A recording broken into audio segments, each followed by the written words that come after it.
Ça y est, c'est parti, l'événement Joker War a débuté aux États-Unis avec au scénario James Tynion IV et au dessin le fantastique Jorge Jiménez. En France, il faudra patienter encore un peu jusqu'au mois de septembre, pour être plus précis, pour que débarque l'event tant attendu par de nombreux fans de la chauve-souris. Alors Joker War, c'est un nom qui claque, mais c'est quoi exactement ? Comme vous le savez peut-être, le run de Tom King sur Batman a pris fin au numéro 85 en VO et pour nous en France dans le tome 12 de Batman Rebirth intitulé La Cité de Bane. Si vous ne l'avez pas encore lu, sachez qu'il est toujours disponible chez Urban Comics. Tom King parti, les rênes de la série Batman ont été confiés à James Tynion IV, un scénariste de 32 ans qui a le vent en poupe du côté de chez DC en ce moment. C'est un habitué du personnage puisqu'il a notamment travaillé avec Scott Snyder sur plusieurs récits autour du justicier.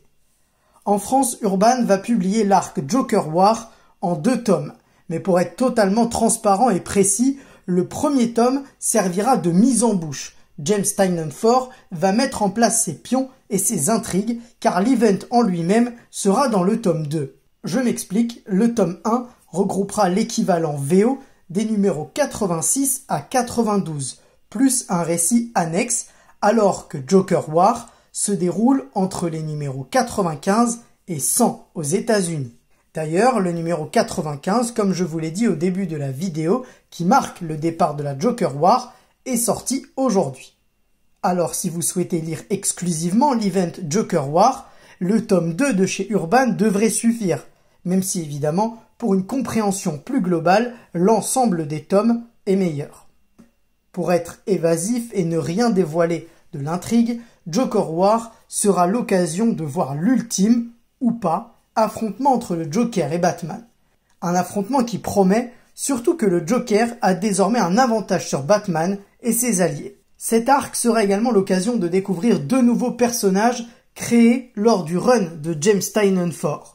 Il s'agit du Clown Hunter, chasseur de clowns en français. Selon Tynion IV, ce personnage a été inventé en s'inspirant de Casey Jones dans les Tortues Ninja, de Deadpool chez Marvel, mais également de l'univers d'Akira.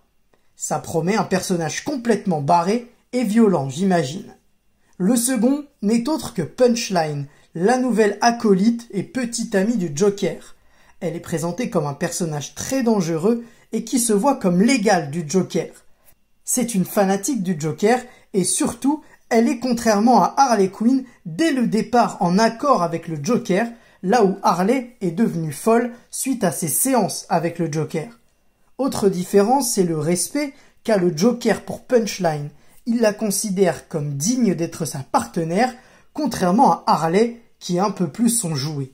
Pour ceux qui le souhaitent, je vais développer un peu plus l'univers de Joker War dans la suite de la vidéo et il se peut que je dévoile certains points de l'intrigue et des événements qui ont eu lieu dans Batman Rebirth. Évidemment, ce ne sera pas du spoil, mais plutôt une présentation plus en détail, alors si vous ne souhaitez rien savoir, quittez la vidéo maintenant et revenez quand vous aurez lu Batman Rebirth notamment.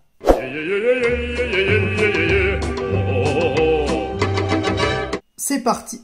Si Batman a réussi à renverser le régime mis en place par Bane et à vaincre ses acolytes, dont son propre père, ça n'a pas été sans conséquence, puisqu'Alfred, son fidèle majordome, a perdu la vie, et surtout, Gotham doit panser ses plaies suite au règne de Bane.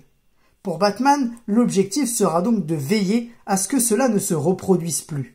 Mais le gros souci qui attend Batman désormais, et ce n'est pas la première fois, c'est le retour du Joker. Et cette fois, il connaît son identité, mais surtout, il semble lassé de leur petit jeu et de leur relation qui dure depuis trop longtemps pour lui. Il veut mettre fin à ce jeu entre les deux, et c'est aussi pour ça que DC annonce que cette bataille, cette Joker War, sera la dernière entre les deux.